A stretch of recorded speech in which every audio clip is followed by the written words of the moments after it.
কিছু লোক কলকাতা নিয়ে এমন কথা বলেন যে মনে হয় তারা যেন জব চার্নকের যুগে ফিরে গিয়েছেন। আরে কলকাতা ইউনিভার্সিটির একটা নাম ছিল। কলকাতা ইউনিভার্সিটি থেকে কেউ অনার্স পাশ করলে বা ভালো মার্কস নিয়ে পাশ করলে সমাজে তাকে লোকে একটা ভালো ছেলে বা ভালো মেয়ে বলে ভাবতো।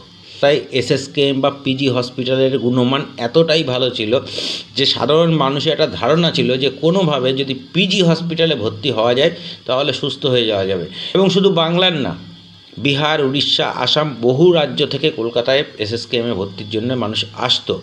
ইস্ট বেঙ্গল, মোহনবাগান, মহামেডান, পিয়ারলেস অনেকগুলো ভালো ক্লাব ছিল। কলকাতায় একটা ভালো ফুটবল ছিল।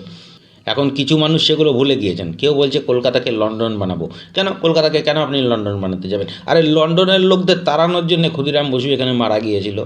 আপনি আবার সেই লন্ডন বানাবেন? আবার কেউ বলছে মিনি পাকিস্তান বানাবো। বাহ! আপনি কলকাতাকে মিনি পাকিস্তান বানাবেন বলে কাশ্মীরে আমাদের জওয়ানরা প্রাণ দিচ্ছে।